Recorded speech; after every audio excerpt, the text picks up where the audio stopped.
Hi friends, my name's Chris, and this week we are starting a new book for book club, Soren Kierkegaard's Either Or. I hope you guys enjoy.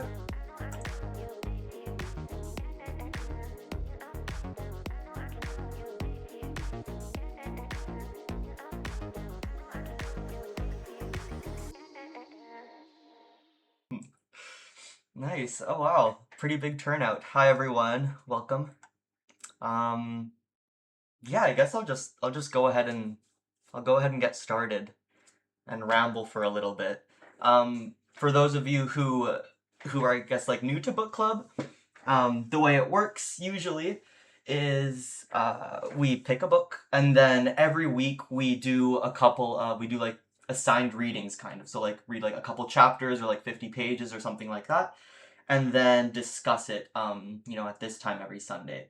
I basically always give like an overview, a summary, a PowerPoint presentation, or just like a little talk going over everything, providing some like historical context or like a philosophical backdrop, just kind of like get everyone on the same page, and then we just discuss and go for it. We chose, or I chose, I guess. I'm not putting this on you guys. This was all me. I chose Soren Kierkegaard's Sickness, or sorry, Either Or, which is probably still my favorite philosophical text. It was his first major work. Um, and he wrote a lot. He wrote Sickness Unto Death, Fear and Trembling, and Kierkegaard is known to be essentially the father of existentialism. He was the first one that, or he was one of the most prominent figures that spoke against and really, really disliked the German idealism, which was the prominent philosophical worldview at the time. So when this was written in the 1900s, people like Hegel and Kant were the dominant figures in philosophy. And Hegel had this idea of like a historic worldview, a very objectivist account of how to reason our way through existence, let's say. Kierkegaard really, really didn't like Hegel. He really, really didn't like the way he understood um, understood philosophy and history and what it meant to like exist in it. And so he wrote all of these books with a strong emphasis on the self and the subjective, a very like personal and intimate approach to philosophy. A little bit more detached from reason and rationality, as the German idealists were very tied to. And so this was an absolutely like this is an absolutely seminal book if you are interested in existentialism or in existentialist philosophy. This is the book, the number one book that I think you need to read. And so it's also, unfortunately, I think, a little bit of a challenging book to read at times, especially if there's no like guided reading, or if it's like the first philosophical text you're like attacking. Um, but it was one of my first books, and if you have like a group of people like this, like a book club to read alongside, it'll be perfectly fine. So, overview, I guess, about what this book talks about, or about what this book is. This is a book written under the pseudonym, under a pen name. Kierkegaard oftentimes did this because he wanted to sever the tie or cut the tie between reader and author. He wanted to separate himself from what he was writing, because there's lots of reasons why he ended up doing this, but I think one of the reasons I suspect he does this is because he wants to put forward ideas, but not attach himself completely to them. And so, in this book, essentially, there is a protagonist, like a narrator, called Victor Eremitus or something like that. Victor Eremita. And Victor Eremita is an individual who comes across two sets of papers. This book really, I think the central goal is to answer the question of how we ought to live life. Um, what type of mode of living should we engage in? what's the right way to live. And so the narrator in this book, he finds two sets of letters from who he calls author A, and letters from who he calls author B. And author A kind of seems to be this aesthetic, hedonistic, pleasure-driven individual. Someone who concerns himself and who cares for beauty and art and music and love, and just like human pleasures. And this is author A, and he's characteristic of this type of aesthetic life, a type of life he thinks was becoming more and more prevalent in his society, and, probably really, really prevalent now in our society. So the first half of the book is prose and aphorisms from this author A. Author B, on the other hand, he's a man of the ethical life. He lives his life in this ethical sphere. He concerns himself with duties, what we ought to do, marriage, morality, and so on. And so it's kind of like a back and forth. It's unclear if one of them is trying to communicate the other, persuade the other, debate against the other. So it gets a little tangled in there. But just looking at the title, either or, I think it's really important to kind of think about why it needs to be one or the other. Why we must live our lives either aesthetically or ethically. Because, the simple thing, that the trivial answer might be, well, why not just live both? Why can't we just enjoy things a little bit and then also live a life of duty? Why not both? And if you were to ask that to Kierkegaard, he would say, just read the title of the book. It's not that simple. You cannot do one or the other. You're missing the point. He was really against the institution of religion and Christianity at the time because he thought that they were conflating both. They were mixing these two things up like oil and water. They couldn't really mix up. And I think one passage, his really, really famous passage from this book, speaks perfectly to why we can't just live these two modes of life. And that was his regret passage. And I'll just read it to you. He says, "If you marry, you will regret it. If you do not marry, you will also regret it. If you marry or do not marry, you will regret both. Whether you marry or do not marry, you will regret both. Laugh at the world's follies, and you will regret it. Weep over them, you will also regret that. Laugh at the world's follies or weep over them, you will regret both. Whether you laugh at the world's follies or weep over them, you will regret both. Believe a woman, you will regret it. Believe her not, you will also regret that. Hang yourself, you will regret that. Do not hang yourself, you will also regret that. Hang yourself or do not hang yourself, you will regret both. Whether you hang yourself or do not hang yourself, you will regret both. And this, gentleman, is the sum and substance of all philosophy." You need to make a choice. You can't have everything. And I think that's the meditation that's going on in this book. We need to choose a way to live. You cannot half-ass things. And I think this is like a perfect, it makes complete sense with the type of life he was living, because this book was written just a few years after he broke off his engagement to the love of his life. He was deeply in love with Regina Olsen. He was engaged to her. And he ended up divorcing her, and that just might not make much sense to a lot of people, why he would do that. And there's letters you can read about why he did this. It's a bit unclear, and there's like speculation, but he thought that he couldn't give writing and philosophy his all. He couldn't completely commit to two things. He had to choose one, either or.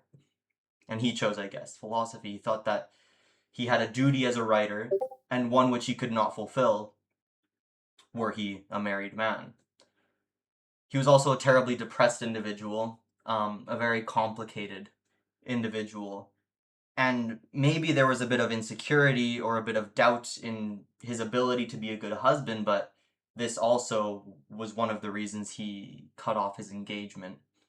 Um, there was this like brooding nature or this complex nature that he was very, very afraid would infect her and would like destroy her.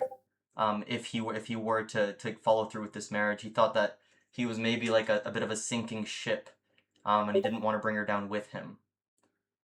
There's also some speculation as to whether or not there was like a religious dimension or this type of desire to act like Abraham did with in the Abraham and Isaac story.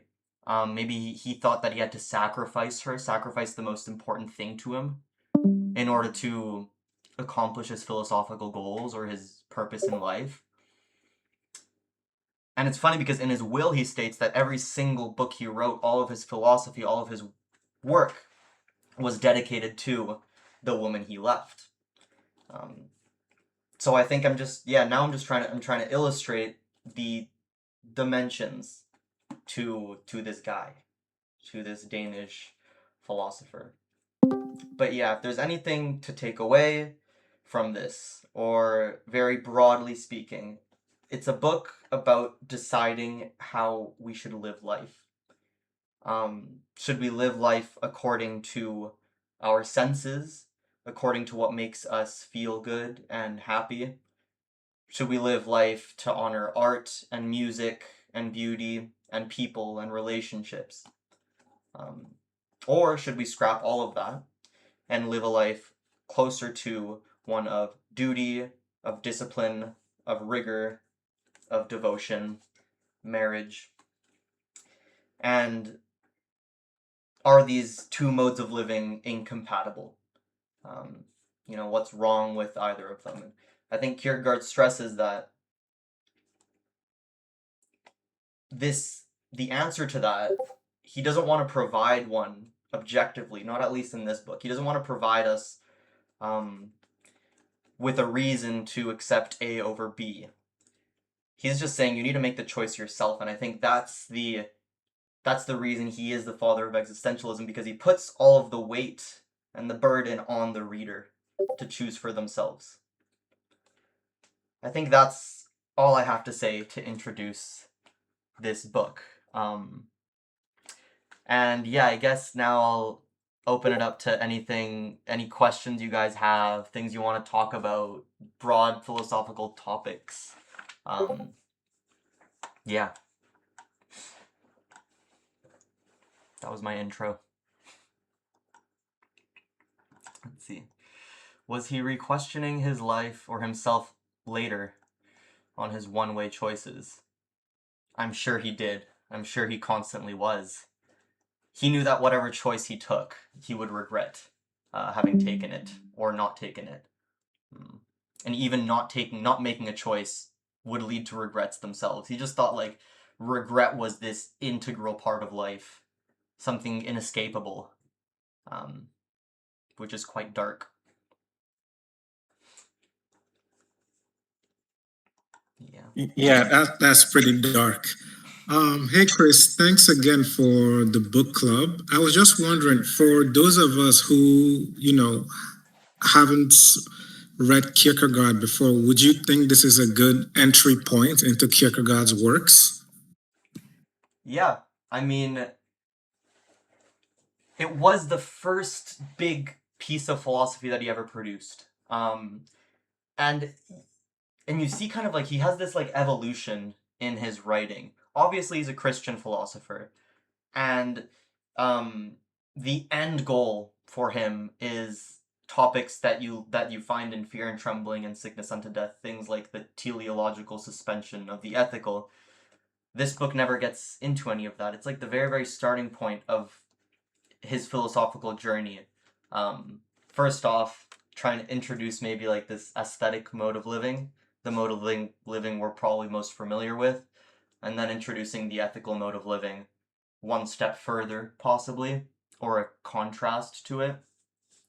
And it's also written in a non-analytic way, like it's kind of like a story almost, like it's a journal that some sections are like a journal, some sections are like essays. So it's not definitely not one of his more challenging works. But I do think that if you are to read Kierkegaard, this is the first book you start with, and then you read some of his other ones.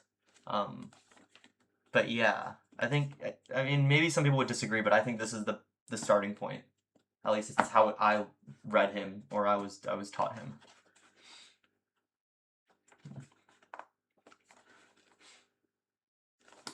Okay, thank you. Hi, so I had a question. Basically, I'm new to Kierkegaard as well, but like I'm also just a complete amateur because I have a physics background, not really philosophy. So, I was just wondering if this is the right place for me as well, I think so, to yeah. begin, or if it might be like a bit too complicated to like dive in right away. No, not at all. I mean, I think Kierkegaard, um if I were to have started philosophy in if I could choose the way I started learning philosophy, this would have been one of the first books I chose to read, or one of the first like philosophers I chose to read. It would be Plato, probably number one, and then Kierkegaard. Um, yeah, no, I think it's one of those books that like whatever level of background you have in philosophy, you'll be able to extract quite a bit, and if you read it again, you'll be able to extract bits that you passed up on. So long as I think with any book in philosophy, so long as you read it alongside lectures or other people, if you bounce off ideas with them, then it's accessible. It's accessible to anyone. All right, thanks a lot.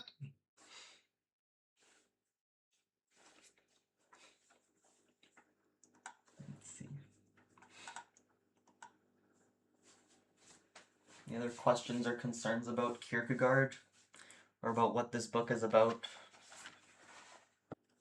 I mean, yeah, another like I guess I can speak a little bit to the contents of each um like of each chapter, or just give like a little bit of an overview of what is to come. The preface obviously is just a little bit about the narrator who comes across these two sets of papers, these two envelopes in an old desk drawer or like an old wardrobe or something. And he starts off with the papers of author A. The first chapter is called the Diepsalmata, or the Dielsalmata, which translated, or I think the most appropriate translation is like the mood setting or the environment, I think is the direct translation, but a better translation would probably be like the vibe.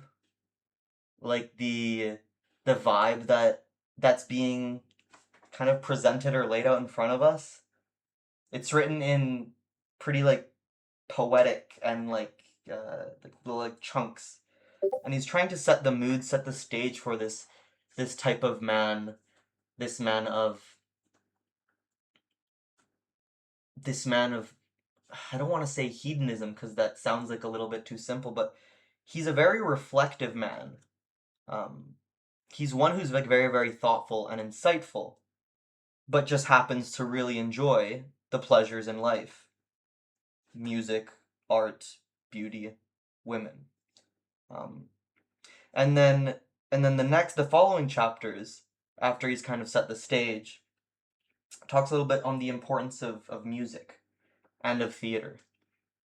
Um, Most notably that of a playwright, or sorry, of a famous play called Don Giovanni or Don Juan, um, a type of seducer. So I think the play Don Giovanni, he speaks to it quite a bit or references it like quite a bit, um, and it's about this man who like sleeps with like 1,003 women or seduces 1,003 women, and he's constantly lying and deceiving and all that type of stuff, and he's drawing parallels between this man and him. He's almost trying to find like the the darkest ways to seduce a woman and to break her down Why? Not out of malice, but out of boredom. If he's not doing this, the man becomes bored. And boredom is the worst thing for the aesthetic man. Boredom is hell. Pleasure is what we need. But if you're not doing anything um, to incite pleasure, then you're in a bad spot for the aesthetic man. And so he talks a lot about this Don Juan and about his experiences with women. You get any idea the hierarchy of the spheres in life here? Is it obvious? It's a good question. So like the way I think most people read it is that the aesthetic life is inferior to the ethical life. That the aesthetic life is just like simpler and more like brutish than the ethical life. But at the same time, these are still not the ultimate modes of living. Both of these spheres, it's not the end goal. The end goal comes in his future works. He doesn't really talk. He kind of like gestures at the end goal in the very, very end, in the last chapter. The religious life. He thinks that the religious life, that's the bee's knees. That's where we need to get to, or the Christian religious life. A personal relationship with God, a teleological suspension of the ethical life. And so I don't know if Kierkegaard, or I guess if Victor Eremita would say that one is greater than the other, but it sure does seem like the ethical one kind of like I don't know, is better. Is better than that one, but I'm not too certain. I'm not all too certain. I think my favorite section of this book is called The Seducer's Diary. And this is a very super dark like 100 pages or so, where it's him going towards him explaining like his quest to like just basically cripple a woman emotionally and spiritually. And he does so to not be bored. And it's hard to see whether it's I don't think he does it out of malice, like out of a desire to harm, more so as a fear to not be bored. But yeah, and then finally, the second half of the book is where he talks about the importance of marriage and commitment, which is terribly ironic because he himself canceled his engagement with Regina Olsen. So it's hard to say whether or not at this point in Kierkegaard's life he would look at himself like an ethical man or like an aesthetic man. You could maybe make the argument that he's still an ethical man because he knew that he wasn't going to be able to fulfill his moral obligations were he married. And there's also like these arguments that come in the second half of the book that we'll obviously get in more detail, like we'll go into them in more depth, but some arguments that the ethical man puts across, saying that sure, you might enjoy life living aesthetically. You might enjoy life if you are, drinking and having sex and listening to music and seeing beautiful things and being out in nature. Sure, that's a good life, but you will find even more pleasure and contentness, even greater happiness if you live a life of marriage, of duty, of ethics. And so it's almost like the author B is trying to like step into the arena of author A and say that not only is this life more fulfilling and more fulfilling or with more meaning, but it can also be it can also bring about more pleasure. And this is like the challenge I've had with this book the most. It seems that you can look at either the ethical man or the aesthetic man as a hedonist if you frame them in the right ways. Perhaps the ethical man is so content with his mode of living because moral righteousness is what brings him pleasure and what gets him off. Like, maybe the person who gives money to the homeless man isn't doing so because of some sort of moral imperative, but because it makes them feel good. Doing what's ethical makes you feel good, and then that's where they're getting the kick out of it. And if that's the case, then they are no better than the aesthetic man. And I think that's also the paradox or the friction that Kierkegaard is trying to kind of show us in this book. He also speaks of crop rotation. I guess I didn't talk about that yet, but it's this idea that with any type of pleasure, you'll become desensitized to it. Drink enough, and eventually a couple beers won't get you drunk. You'll need to drink even more, and so on and so on. It's like, yeah, we kind of build up a tolerance for any type of pleasure. And this is the case with music, women, art, beauty, nature, what have you. And so what the author A is suggesting is that just like a farmer will plant corn one year and then soybeans the next year and then wheat the next year, so that the dirt never becomes poor or nutrient poor, maybe the aesthetic man can also get away with that, indulging in different types of pleasures and taking tolerance breaks almost from each of them, recycling them. Does religion play a role in his work? It seems to play a large role in most of his works I've come across. What about here? Here, he's very quiet a little bit about religion. It's only at the end where he talks about edification and alludes to his teleological suspension of the ethical, or alludes to like his big famous idea, which really simply is that sometimes we need to suspend or give up what we think is right in the name of a higher power. So for example, the example he uses in his, I think it's Fear and Trembling, is the biblical story of Abraham and Isaac, where Abraham is told by God that you need to sacrifice your son. You need to go up to the top of that mountain and kill your son. To any ethical person or to any normal person, you're going to hear that and you're going to think that's absolutely brutal. Why would you murder your own son?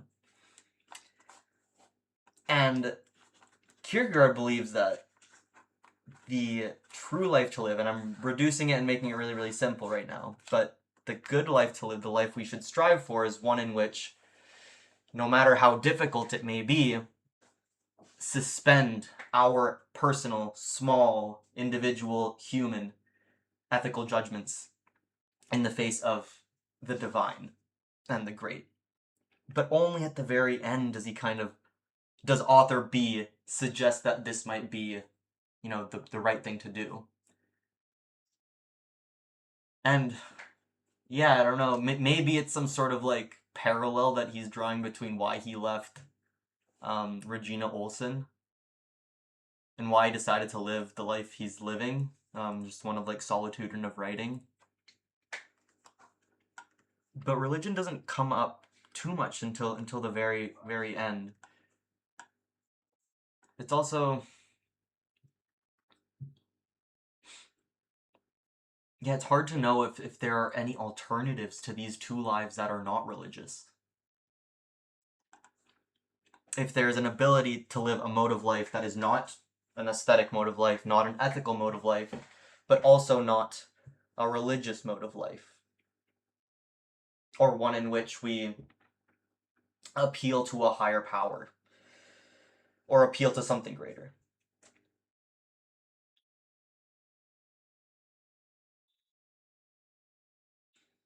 Dorothy, I see you got your mic close to you. You want to say something? I'm the only person who's married here, I'm pretty sure. So I have so many questions. Let's hear them. Because I still just don't see why you gotta choose one over the other. Aesthetic life, I can still paint, write poetries, while being married, while going to church with my husband together. Like, why are all these things so, like, why can't they coexist? That's a great question. And great question, and I think the answer is that, well, this book is called Either or, not both and. Like, if it could be the case, that we can live that the correct mode of living would be a synthesis of these two, and there's no need Yes, for three, right? Yeah. Three. Aesthetic, as ethical, and religious. And religious, yeah. Doesn't really touch on the third, but yeah, you're right. And I think he said, or he would think that perhaps the greatest regret that you could have would be in not doing one thing fully. And you cannot live the ethical life fully if it is tainted with aesthetic instances. You cannot live the aesthetic life fully if it's tainted with concerns for the ethical. Maybe that would be his answer, but I'm not sure. It's a question that, yeah, it's a great question. Okay, so I get it. So if you want to synthesize these three, right, you got to give up a little bit of, like, some parts of it. For example, aesthetic life, if you define that as having as much pleasurable experience as possible, then you forego being a fuckboy, basically, right? You have to let go of that part. But you can still write poetries. Okay, I see what it means now. So you have to let go some parts of the aesthetic life. Okay, but religious and marriage, ethical, that two can definitely coexist, I think. He thinks that, and I think this is possibly the reason that he split off his own engagement. He thinks that you cannot do two things fully. You cannot fully ethically commit to your wife and at the same time fully surrender yourself to God or to the divine or to edification. There is no wiggle room. It is one or the other. You do not half-ass things in life, is what he would say.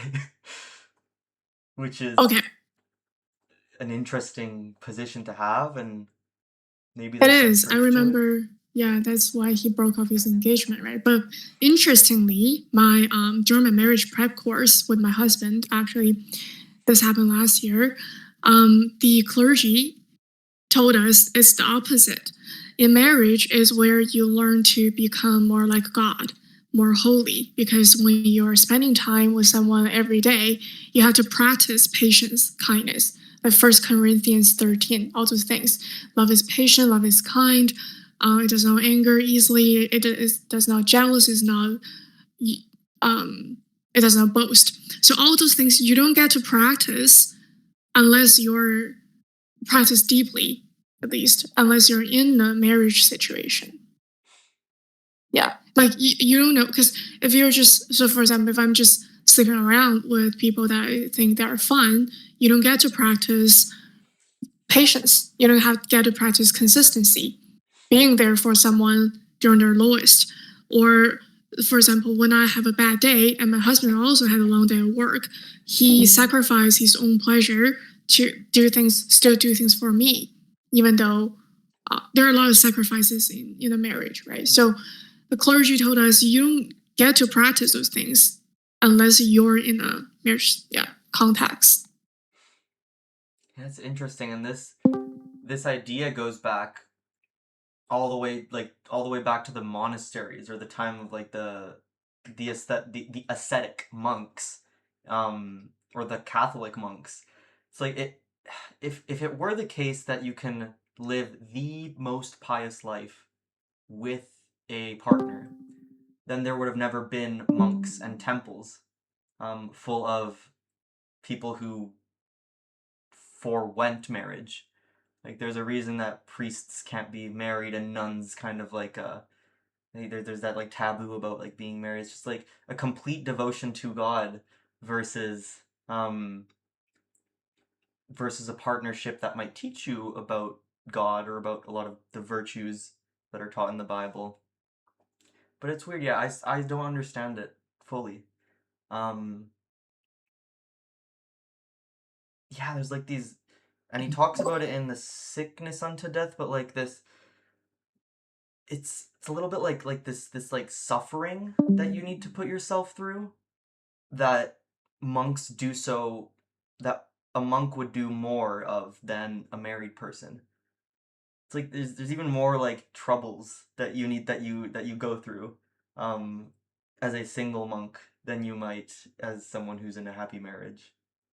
That's absolutely debatable. Yeah, in a marriage, they're so like if we were spending time with someone every day, I'm not like if for example if you're significant other if they get diagnosed cancer, do you leave them or not? Like those decisions are harder to make, in my opinion, than if you're just single, right? So if you're just there because they're beautiful, because they have money, because they what happens when they are not beautiful or don't have money anymore? That's when you decide you stay with them. Like that kind of decision is more difficult to make than if you're being single. Yeah, that's in my opinion. So that's definitely debatable. Very, very contentious points that he brought up, but very interesting to think about. Yeah, which life is the better? Yeah. To be honest, I'm really surprised that Kierkegaard, a Christian philosopher, would actually write like that. Because when you look through the Bible, actually the Bible compares marriage between a man and a woman to Christ and the church, right? Yeah. If you go to Ephesians chapter 5, from verse 25 all the way down to 33, the Apostle Paul compares, husbands loving their wives to Christ loving the church. So he says, husbands, love your wives, in such a self-sacrificing way as Christ gave himself up for the church. And through that way, the man then sanctifies the woman and makes the woman holy and acceptable unto God. So I'm kind of surprised that Kierkegaard would say, you can be married and be fully devoted to God, when the same Bible also says that marriage is just a reflection of the relationship between God and the church. Yeah, that's the point. My marriage prep course brought up too, and then that's what I was talking with Jake the other day. Just like we were talking about what kind of marriage works. If does it work more if the woman loves the man more, or does it work the man loves the woman more? My conclusion is marriage works better when the man loves the woman more, which is exactly the analogy that David just gave us. When the man loved the woman so much that he can sacrifice his life for her. That's the type of marriage that can work, in my opinion. So it's very biblical. Like this kind of you become like Christ, right? In a marriage, more holy, more like God. Can I ask why it's not the other way around?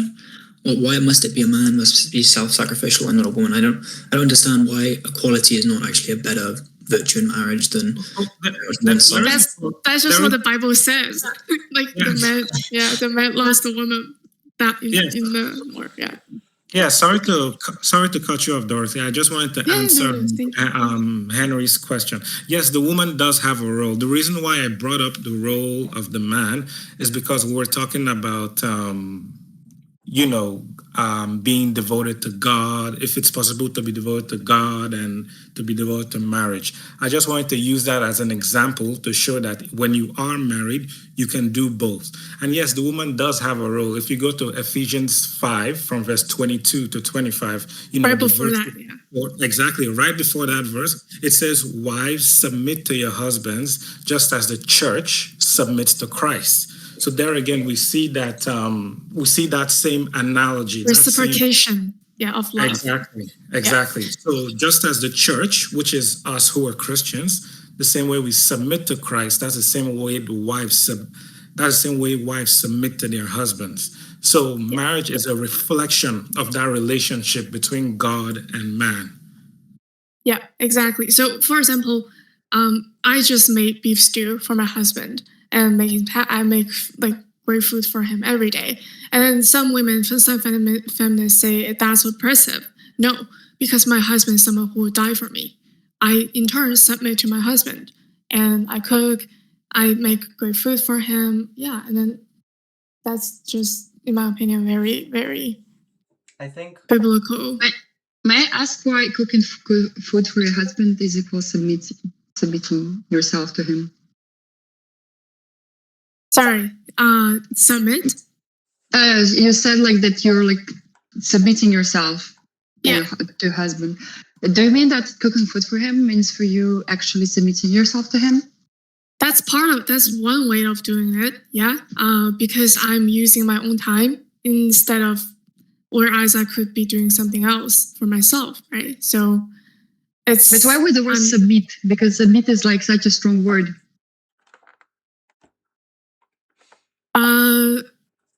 It is. So why? So what do you have in mind? Submit mean?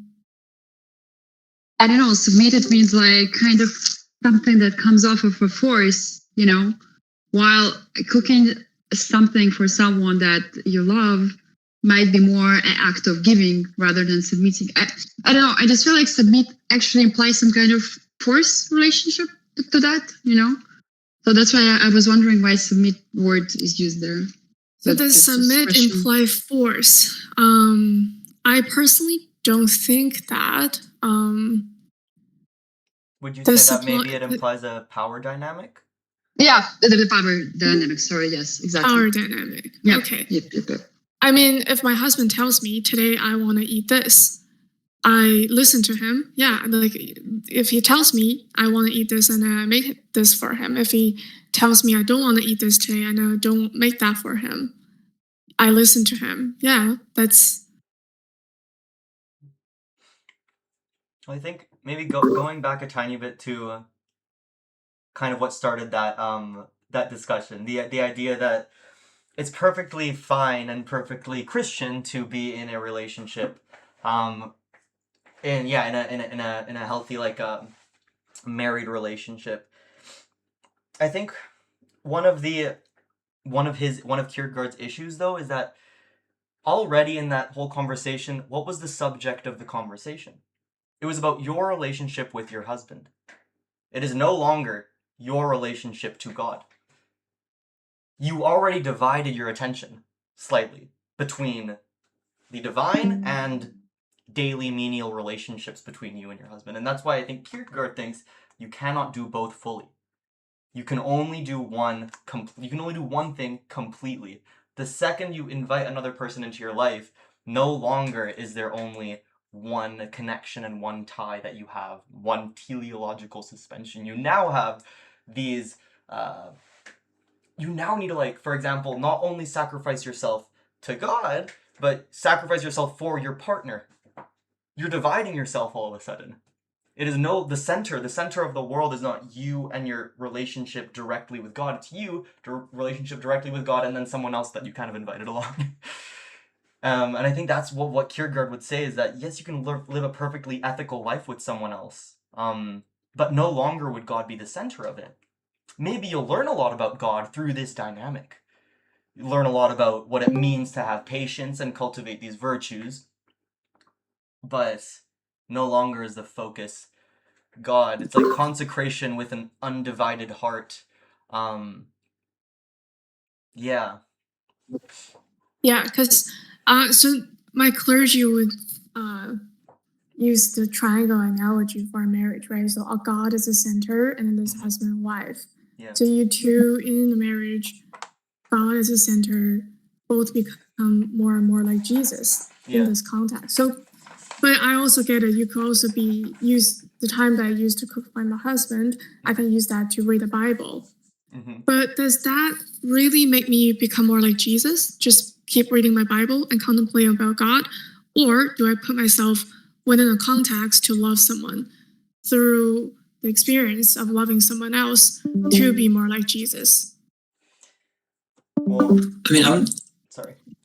I was just going to say, I'm no Kierkegaard scholar, but the first book I did with this book club was Fear and Trembling. And I think one of the most interesting parts of Fear and Trembling is how it seems to suggest that the religious life almost transcends the Bible itself. Because, what God asks Abraham to do, kill his own son, goes against his own laws of, do not kill. And so it feels like almost what Kierkegaard is trying to get at is there is a sense that God is more than just the Bible, which I know is a very controversial claim.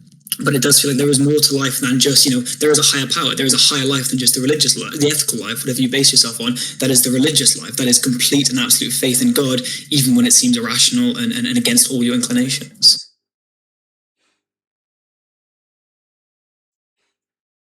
Yeah, so like for example, those saints and Catholic nuns, like they do all kinds of other ways except they can do evangelical works, right, to honor God and to devote themselves wholly to God. So yeah, it's not just the Bible, yeah, that you contemplate.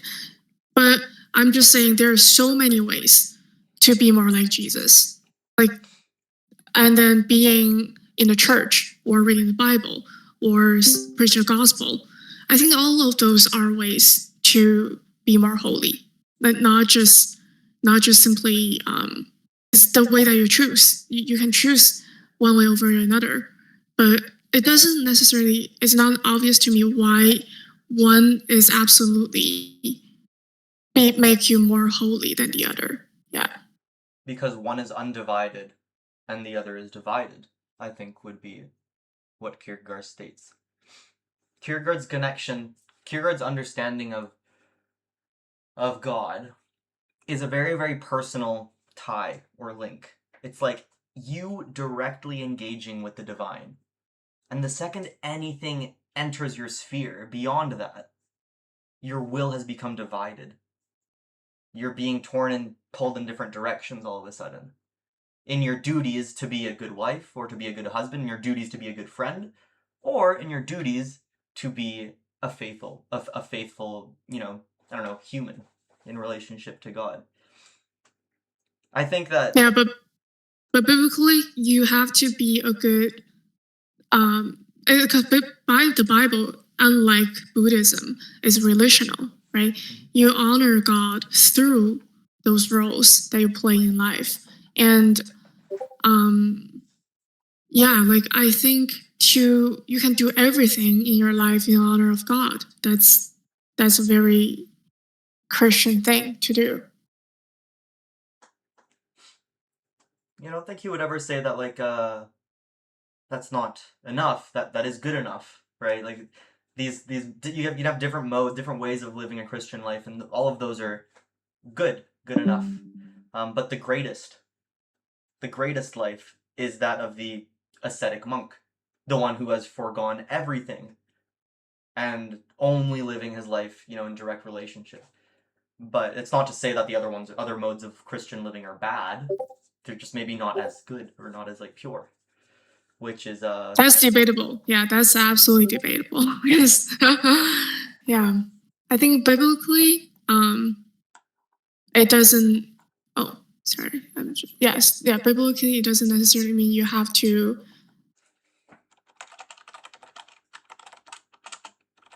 Sorry, I'm just reading the chat right here.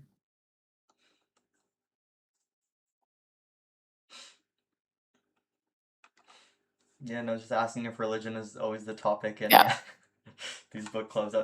I think I'll try and make an effort to not make either or a religious centered book club, because Kierkegaard, while being a Christian existentialist, still hasn't brought it up in this book.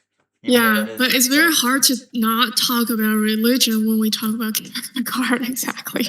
Mm-hmm. Yeah, but because also marriage life is also very intricately related to the religious life for Christians. So it is hard. But I guess if you choose between a seducer and I guess we can keep it strictly to choosing between the seducer's life or the marriage life. Yeah, we can talk about that too. The aesthetics life. I don't want to put too much of a pejorative connotation on the aesthetic, because I don't think that that's the way that this book was written or intended to be read. Oftentimes I feel like people get the impression that it is like author A is this like fuckboy sex ghoul lowly person concerning himself just with like trivial pleasures. That's not, I don't think that's a good reading of this of the first Sorry, half. but yes, by seducer I mean like Byron, Lord Byron type. That you are also very highly poetic, literate. Yeah. Mm-hmm. Yeah, he references Lord Byron actually, I think a couple times in the book. Yeah. Yeah. But just someone who concerns himself with with beautiful things in life. And you could be a perfectly aesthetic person just in virtue of appreciating nature. Being someone who like likes to go out on walks in nature makes you an aesthetic person. Someone who appreciates the aesthetic. Someone who enjoys art and listening to music. Already there, you are an aesthetic person. And these are the tricky questions, I think. Yo, Yeah, but then I have a that's question. the. Oh, never sorry, mind. you go ahead first. You go ahead first. Yeah. Chris, I had a question. Can you apply the same type of narrative for other Abrahamic religions? Like any other ones? Could you write the similar book about, I don't know, Islam? I don't know. Possibly. I don't know too much about Islam. Mr. Fufu actually just shared something very relevant. Yeah, yesterday, Mr. Fufu shared an excellent video about Sufism and love and the divine. Like for in the Quran, actually, there's a type of reading that says you get closer to God strictly through the beloved, because love is the unleash of God. That's what Mr. Fufu shared. It was awesome. The video I listened to twice. Yeah. Thank you. Hey, Chris, could you touch on the difference between the ethical man and the religious man? Yeah, so I think that the ethical man would concern himself with what's right, with what you should do.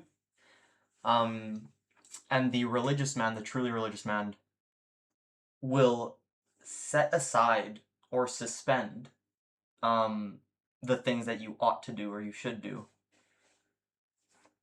in order to fully like devote yourself to the word of God or to the divine, in the same way that Abraham did to Isaac. I think that's just like the best example that you can have. It's very immoral to sacrifice your son, to kill your son, because God told you to. But he still did so because he is a religious man. It's the way that like it was always drawn out. It's like that's like the divine, and then this is you, and you need to tie yourself directly to the divine. Things cannot get in the way. And what things might be in the way?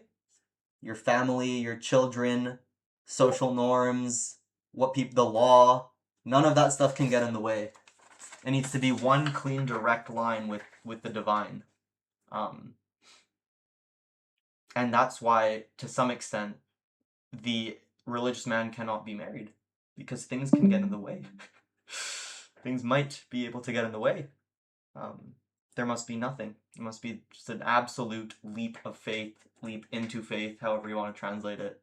All or nothing, like no 1 foot in, 1 foot out, which is extreme, but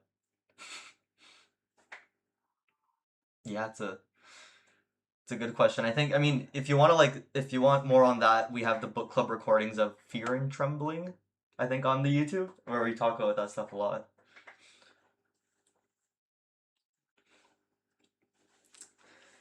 Any other last things or any other points? I'm curious as to how like pragmatic, this either or choices? Is it like more of an ideal? You're supposed to live your life always attempting to be ethical or always attempting to be aesthetic? Because it seems to be impossible that someone can live their entire life, always in accordance with ethics, never stopping to appreciate something aesthetic. How is it supposed to be taken? It's a good question. I think that question came up a long time ago, and the way it was explained to me, which might be wrong, might not be, but it's like, I don't know, there's like two big, this isn't a pair of tits, it's just two big circles, the two modes of life. So it's like you can always kind of move closer to like one extreme and then to the other extreme. And sometimes the way you live, the way most people live, is like you'll kind of overlap, or you'll live like, imagine that's you, I don't know, you in the middle, like living between both. Like with one foot in the ethical life, one foot in the aesthetic life. Or just doing like a little bit of both, but you need to kind of make one choice, because otherwise you're going to regret the way, good question, but I never, like, it does seem to be like an ideal you should strive for. If at the end of the book you're like, it's definitely the aesthetic life you should live, then it seems to be an ideal you strive for, because, well, I mean, no, I take that back. I think you can fully live an aesthetic life. But what would be more challenging would be to live a completely ethical life with no aesthetic properties. That seems almost impossible. Because the aesthetic person, what they're most concerned about is not being bored, or to be in some state of pleasure or entertainment. You can fully do that, and then maybe sometimes you're accidentally ethical, sometimes you're not ethical. But if the focus is entertainment and not being bored, you can always accomplish that. However, the ethical person, I feel like sometimes, whether you want to or not, you will engage in activities that'll bring you pleasure. And in doing so, maybe like corrupt this ideal a little bit. Seems to me like impossible to live a life with no pleasures. Any type of sleep, any type of food, any type of drinking water, like all of those things will bring about them aesthetic properties. Just seeing things, just hearing nature, like it's I feel like, yeah, you could not live an ethical life without aesthetic properties. Which makes it, yeah. Which is why I'm like skeptical on whether or not the ethical life is actually a separate mode of living, or not just an aesthetic life with makeup on.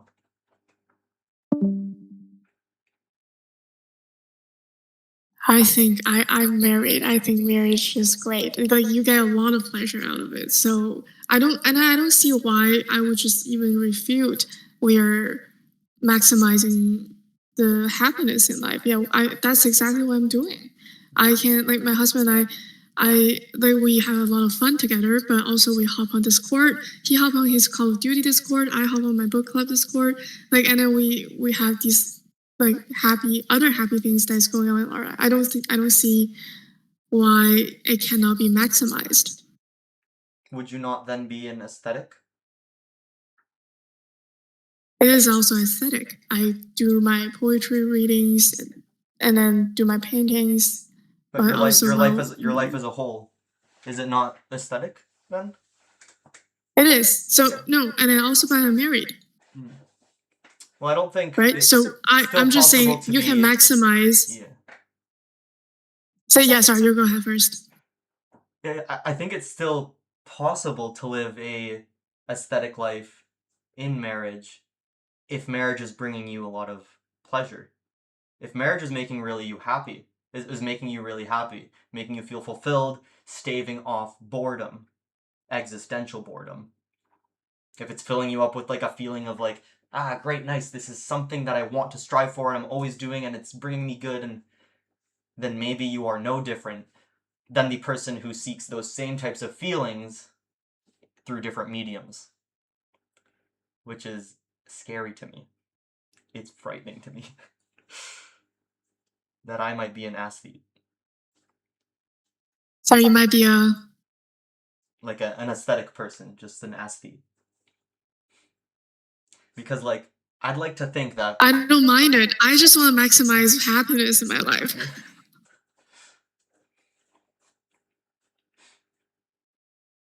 Very utilitarian. Does anyone else think that these classifications of Kierkegaard are very contradictory to the human nature? Because let's look at it. He puts there's three categories, right? The aesthetic life, the religious life, and the marriage life. But when you look at human beings as a whole, human beings are complex. We have different emotions. Some come from our genetics, some come from our environment. And when you see a regular human being, they have different. How do I put it? They're complex, right? Like our last book club, we talked about how people are contradictory in nature. I think we were talking about Pascal, right? How people can feel love, they can feel hate. So I don't know. I just find these classifications to be very contradictory to normal human nature. Because you can be a married person who's also very ethical, and also like Dorothy was saying, she's married, but then there's parts of her that enjoys the aesthetic life too. So I don't see how these categories work with human nature, ideally. Like with the complexity of human existence, yeah. Exactly. Yeah, I think a lot of these questions this book will not give answers to. I don't think that was ever Kierkegaard's intention, to provide answers, at least not in this book. He does so in other books, but not in this one. He's showing the dilemmas we're facing in life. He's just kind of showing us the problems, not the solutions. And it's up to us to choose our solutions, and that's why he's such an existentialist. No, yeah, absolutely. It's asking the right questions is more important, yeah, than the answer. And yeah, I wish Eagle was here because I was just thinking about what he chose for his life, right? Because he mentioned multiple times in our chats that he chose the celibate life in order to honor God. And that's where he's focusing on. Yeah, I wish he was here to give us more insights, and maybe I'll ask him later. Okay, I see, Chris. Thank you. It's more like the book is more like a diagnosis than it is a prescription. Yeah, a little Yes. bit. Yeah. Yeah. For sure. And it's not it's also not a like an analytic book or a treatise. It's almost in like novel form. It's essay format, but there's no clear arguments or conclusions that you're supposed to draw. There's no like and therefore statement at the end. Those therefore statements are are something you find in an argumentative philosophy paper, but it's not something you're going to find in this book, which is unsettling. But do you think it's like when you read one of the Socratic dialogues, as much as Socrates pretends that there is no like message he's trying to put forward and that he's just engaging in conversation, that we work these things out together, is Kierkegaard implicitly trying to push something, and also how hard do you think it is to kind of extract the philosophy from this book? it's a really good question. And it's like an intuition that you probably have reading this book.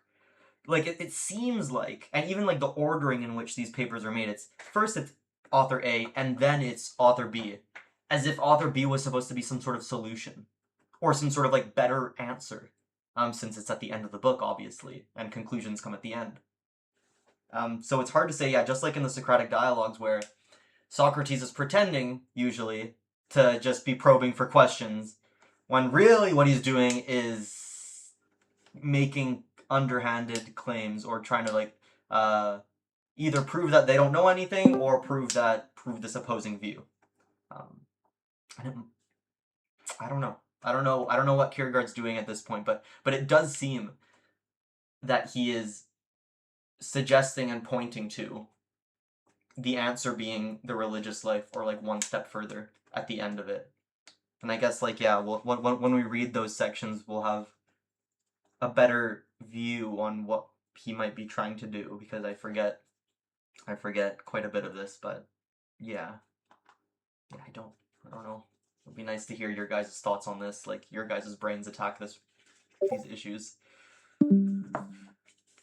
He is setting up for a sequel, yeah. And it's weird. I think, like, the one thing I want out of this book club for the next couple months is to find a way out, at least like a way out for me, to reconcile these two modes of living without having to appeal to the religious.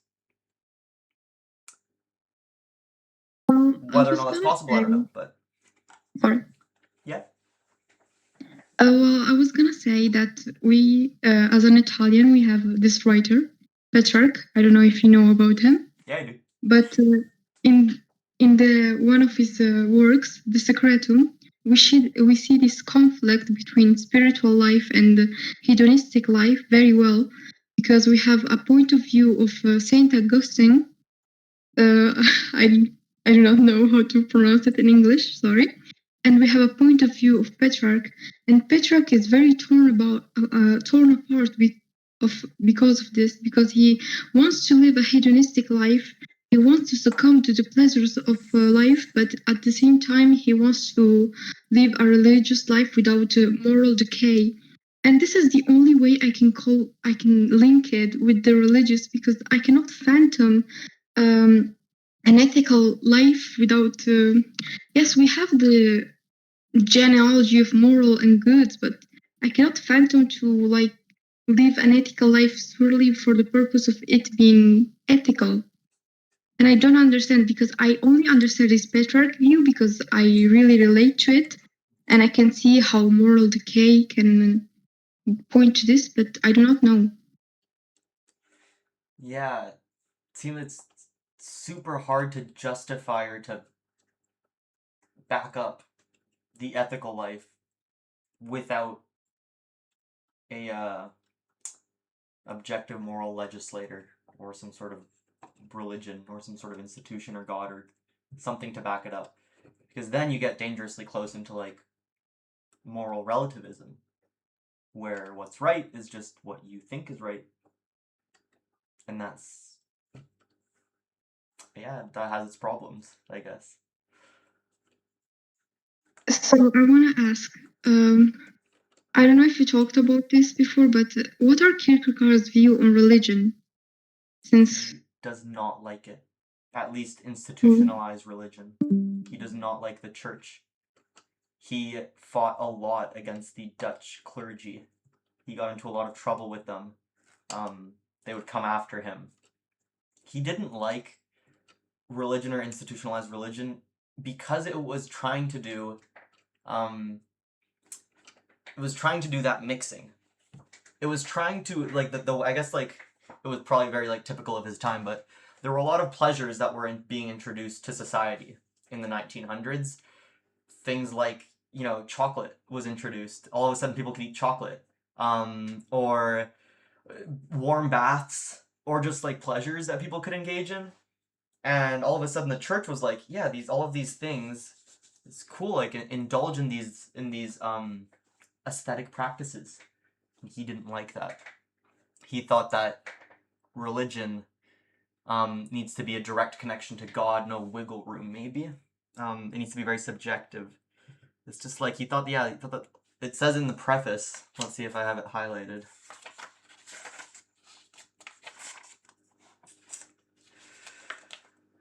Here,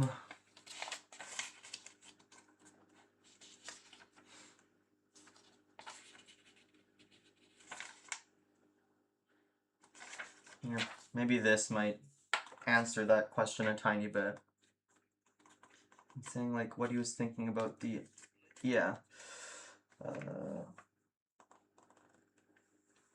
He was saying, with these practical decisions behind us and a firm reader's commitment to a qualified both and, so both and being, okay, you can have aesthetic things and ethical things, there remains the choices and temptations of interpretation.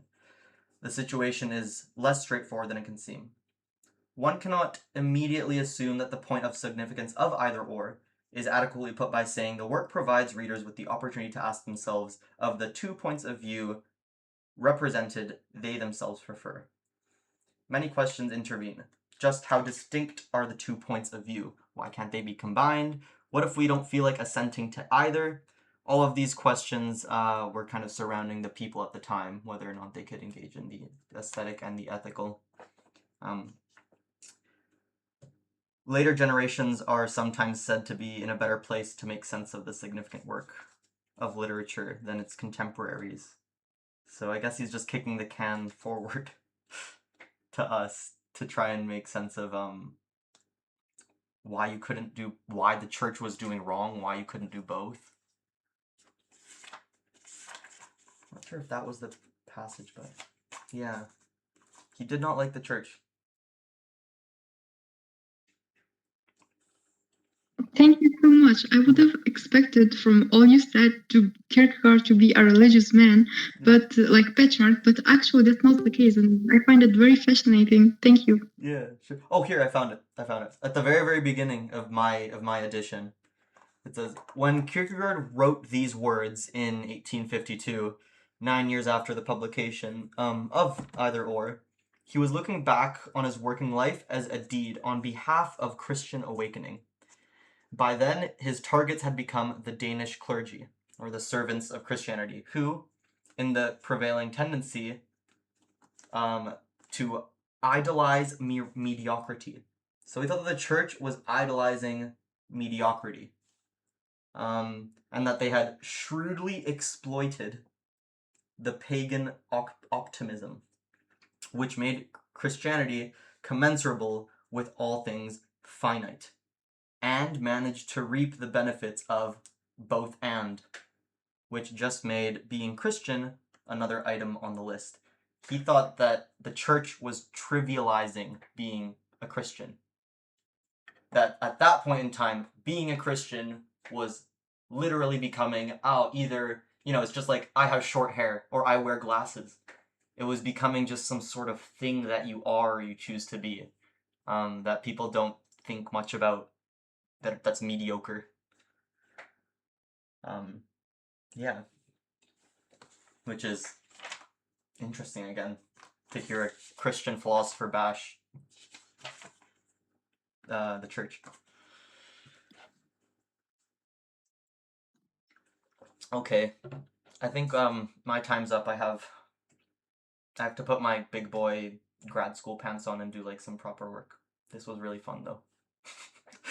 I will see all you guys next week.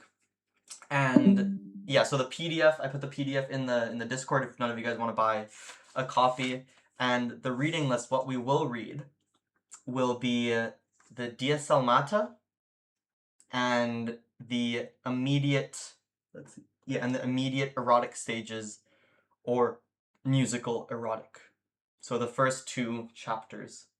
The Dies Salmata should be like setting the scene and the vibe for this aesthetic man, and then talking about the beauty of music, where he talks about Mozart and Don Giovanni and stuff, I believe. So we'll try and tackle those 2 next week. We'll see all you guys then. All right, peace out. Thank you, bye. Thank you.